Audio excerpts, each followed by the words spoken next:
Quai de gare? Non, quai de Loire.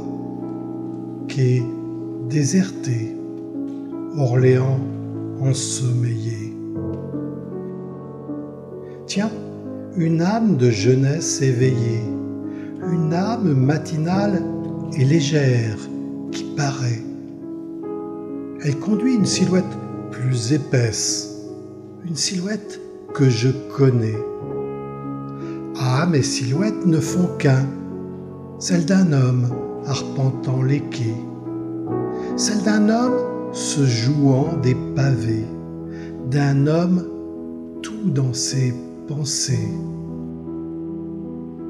Du quai endormi à la Loire qui jamais ne s'assoupit, c'est une connivence qui s'établit entre celui bien implanté ici, l'amoureux transi, et celle plus frivole qui ne fait que passer.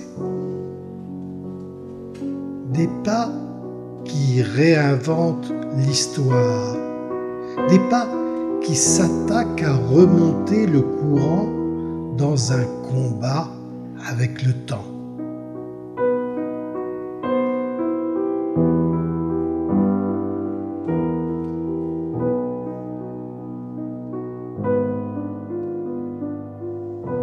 Des mâts en souffrance, de vieilles coques en restance, dans un port du passé, conjugués là au présent par quelques fous passionnés.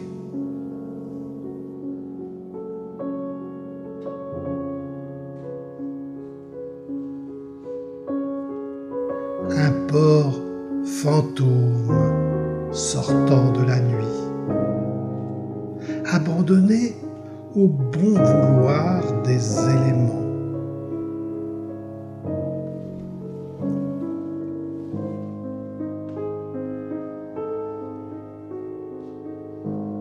C'est dans une ambiance chien et loup, où le chien prend petit à petit du poil de la bête sur le dos du loup, que le fleuve, en un véritable lever de roi, se pare de ses premiers reflets d'argent.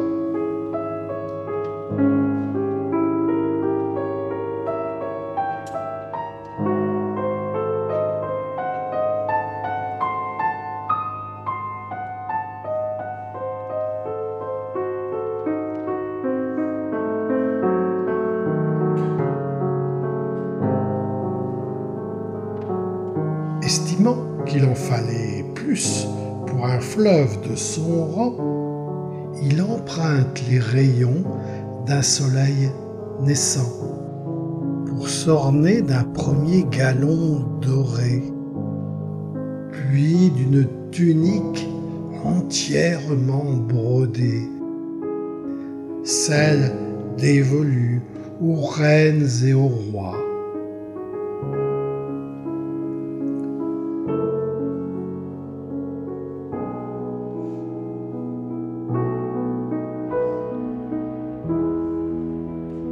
Juste le temps des honneurs devant un parterre restreint méconnaisseur, cette parure de scène lui est vite reprise par un astre magicien et très joueur, alchimiste à ses heures, mais dont le devoir, à cet instant, lui somme de poursuivre sa course imperturbable, tracée par la mécanique de l'espace et du temps.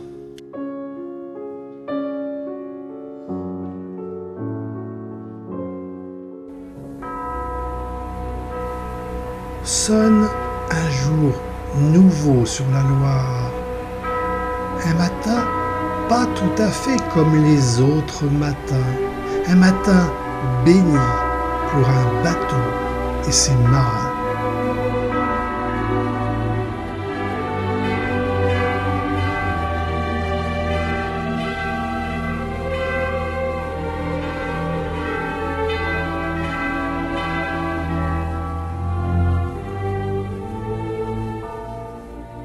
derrière nous cette Loire qui coule, que nous aimons tant, car nous sommes, nous, Orléanais, avec d'autres, bien sûr, les amoureux de ce fleuve. Vous êtes, vous mariniers, les détenteurs de la protection de cette Loire. C'est vous qui la gardez, vous êtes les gardiens de notre fleuve. Et c'est vous qui assurez aussi l'équilibre écologique de ce fleuve. Parce que lorsque vous voguez sur ce fleuve, vous regardez à droite, vous regardez à gauche, vous voyez la nature et vous êtes des hommes et des femmes proches de cette nature.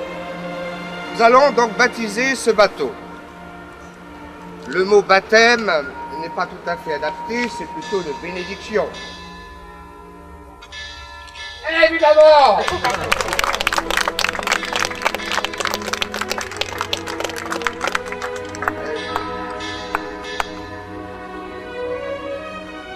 Que ta main bénisse ce bateau et son équipage.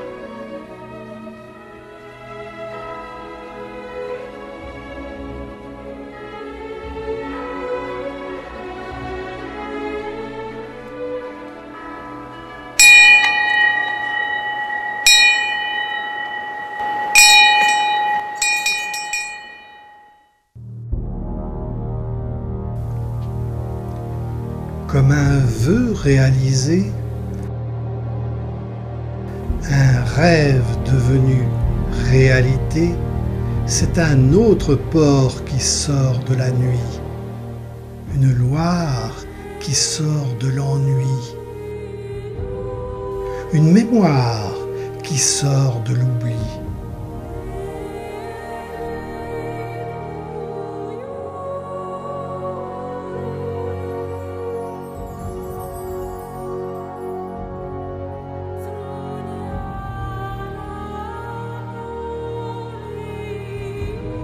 Est-ce le fruit d'une imagination que domine une profonde nostalgie? Qui sait?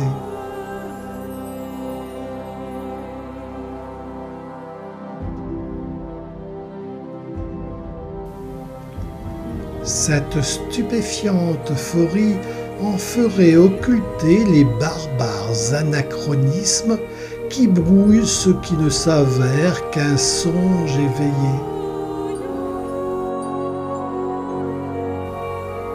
Mais voilà, le décor est planté, le plateau est prêt, les accessoires sont disposés.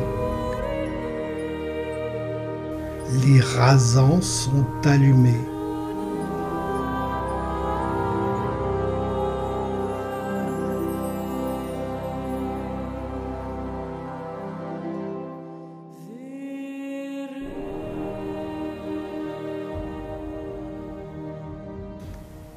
Quelques notes d'ouverture et la représentation ne devrait plus tarder. Comme il n'y a pas de fumée sans vie, il n'y a point de vie sans feu sous la cendre.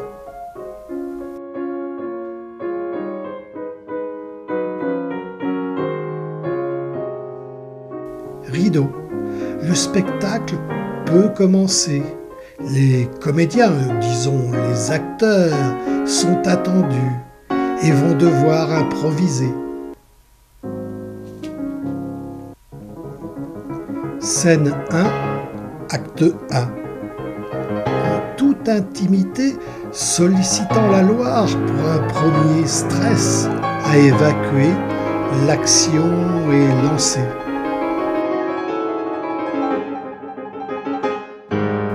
D'un naturel insoupçonné, dans un décor bien apuré, où les commodités se trouvent sur le palier, l'hygiène du matin est assurée. Si les cabines ne sont pas de douche, ici, c'est le plein air qui reste partagé.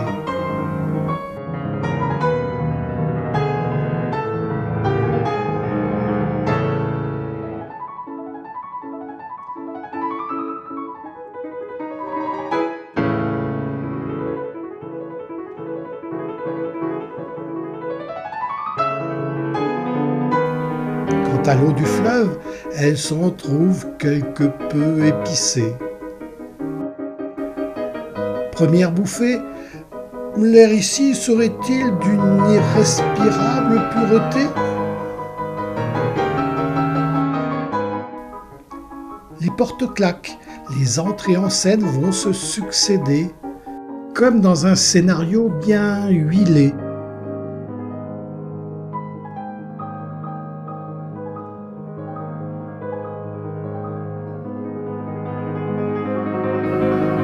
Attachez vos ceintures, turbulence assurée pour ceux que la nuit aurait trop secoués.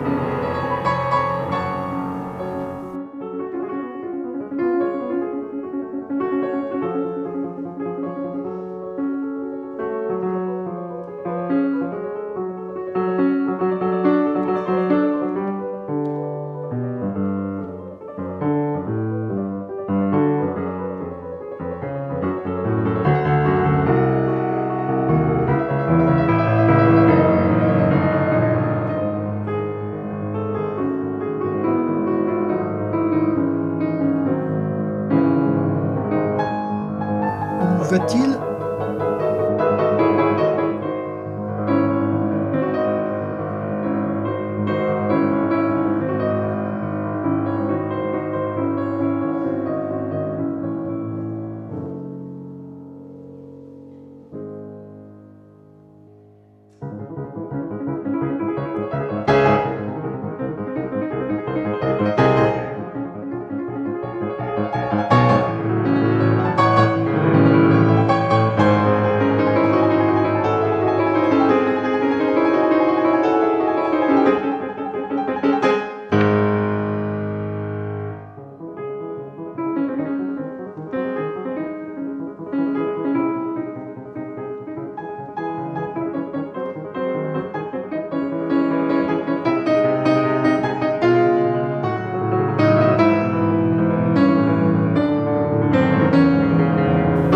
Mais où va-t-il?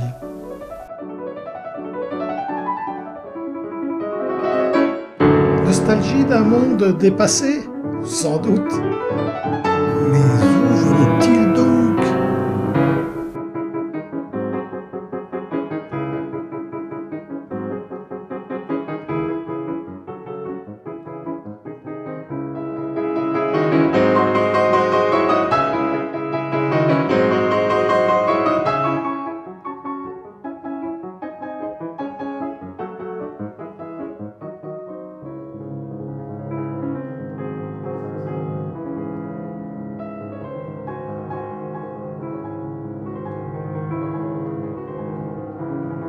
À chacun sa solution, en solitaire ou bien en équipage, à la gargote, sur les quais, ou en bon pirate du fleuve, resté embarqué, mais en avance sur la journée.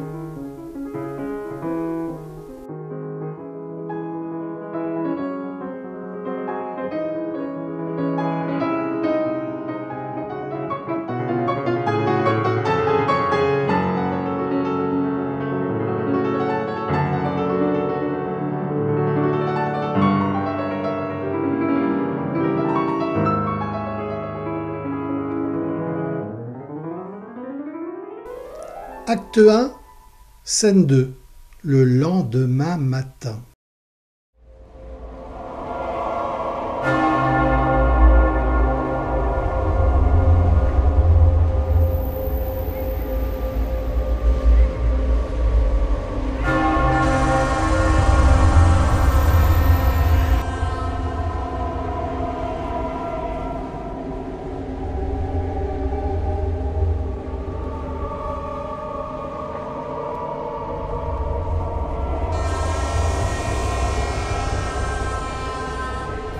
Cet ange démoniaque qu'est la nuit accouche parfois d'un tout autre décor, déposant sur la Loire un voile de pudeur qui fait le bonheur de nos yeux amoureux.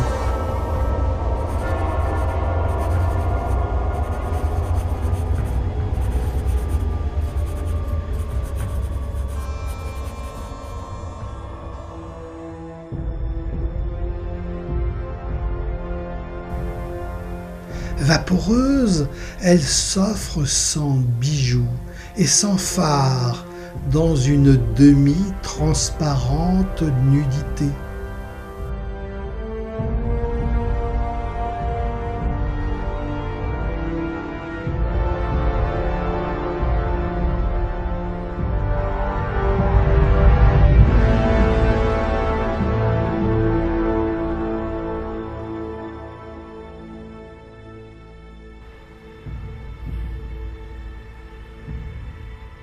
Langoureuse dans ses mouvements, ses formes, à peine esquissées, s'exposent à nos regards attendris.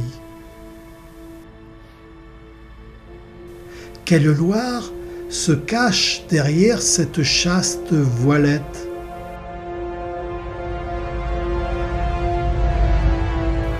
Une Loire mélancolique, une Loire inquiète, une Loire éplorée, effarouchée, ou bien une Loire qui cache de vilaines pensées. Ce voile si fin ne s'avérerait-il pas, à l'instar d'une immense toile d'araignée, un maléfique filet dans lequel elle chercherait à piéger l'insouciant ou l'aventurier pour le mieux dévorer?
Petit souffle de vent et le voile est levé. La journée de travail peut commencer.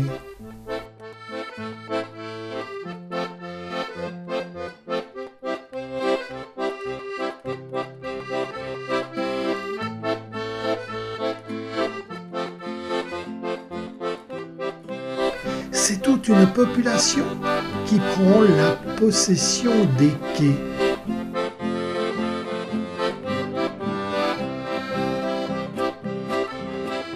Du marchand de soupe au marinier.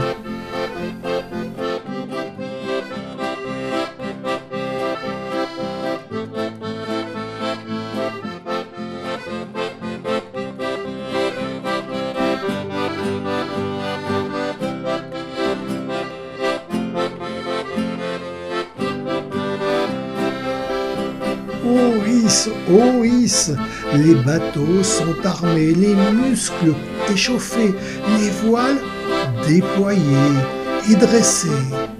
Oh hisse et oh, braves matelots.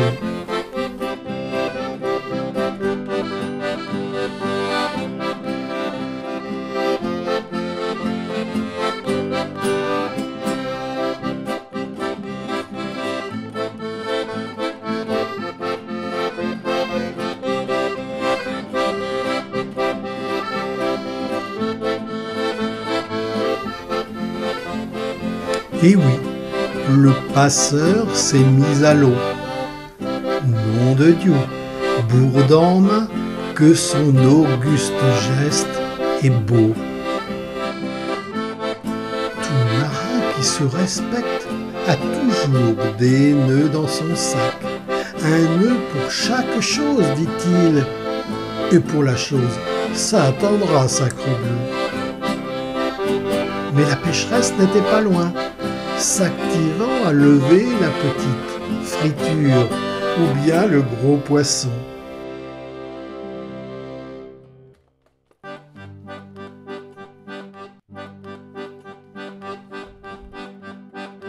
Laisse tomber, répond-elle, joignant le geste à la parole. Déjà, le pot est mis au feu pour une longue mijotée, mise à contribution le galure de marinier, que les bords, en fait, ça le connaît.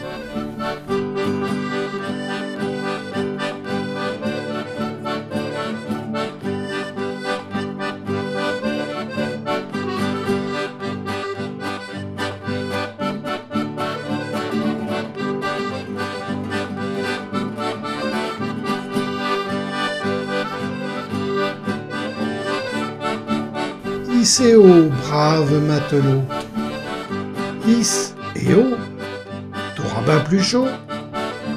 Hisse et oh, brave matelot, si tu ne veux pas finir coincé sous le tonneau.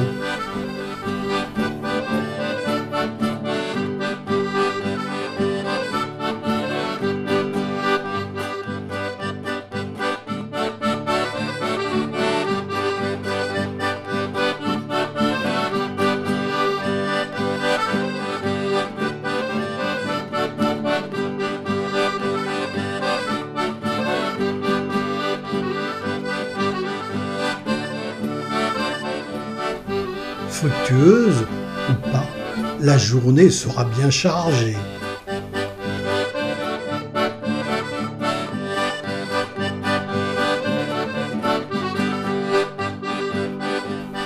Il devrait en sourire, mais il propose en ce jour la tête de ses poissons, perdu qu'il est dans ses fumeuses pensées. Le marchand de sable est enfin réveillé. Et tandis que le ferronnier, bien trempé, s'affaire sur son enclume et bat le morceau bien chaud, les chevaux s'en vont râler dans leur coin.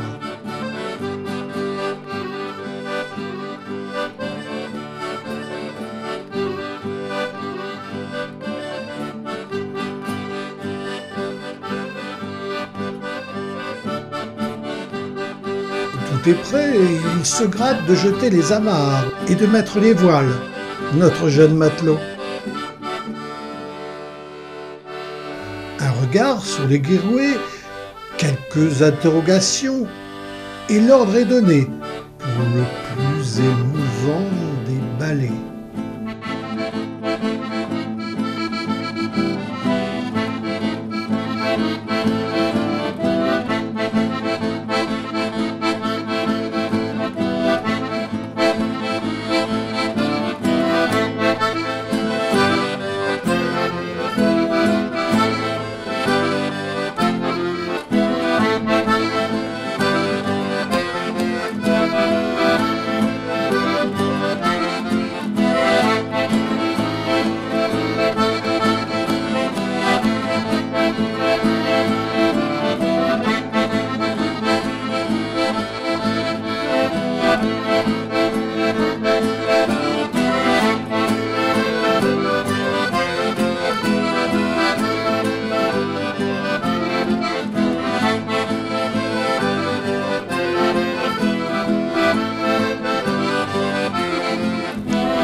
côtes de Loire. Dans nos yeux, tu retrouves en partie ta mémoire. En ce lieu fameux où tu t'es brillamment illustré, et ce depuis des lustres et des lustres, depuis Cénabum, et sans doute bien avant. Tu fis la gloire et la fortune d'Orléans, avant que tu ne baisses les voiles à ton corps défendant.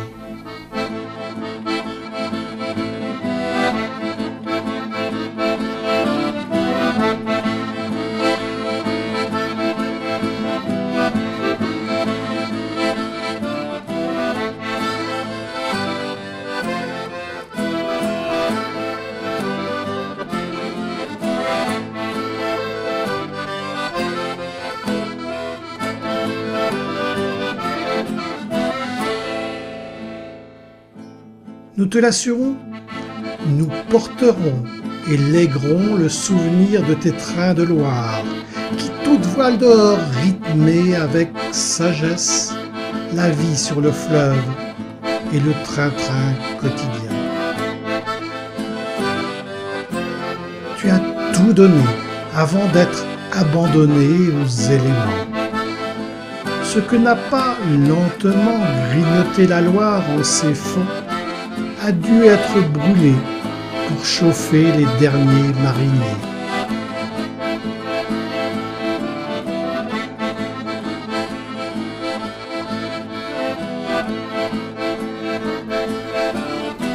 La vapeur devait être ton avenir et révolutionner ta vie.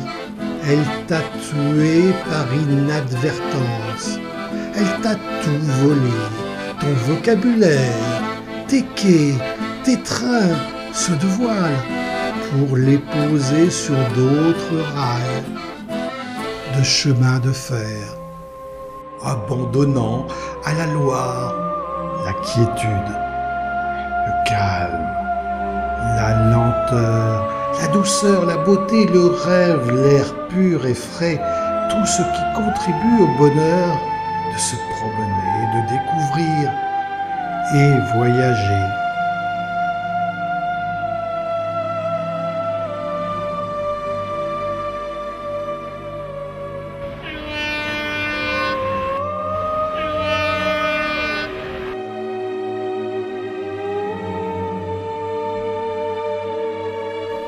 Quai de gare?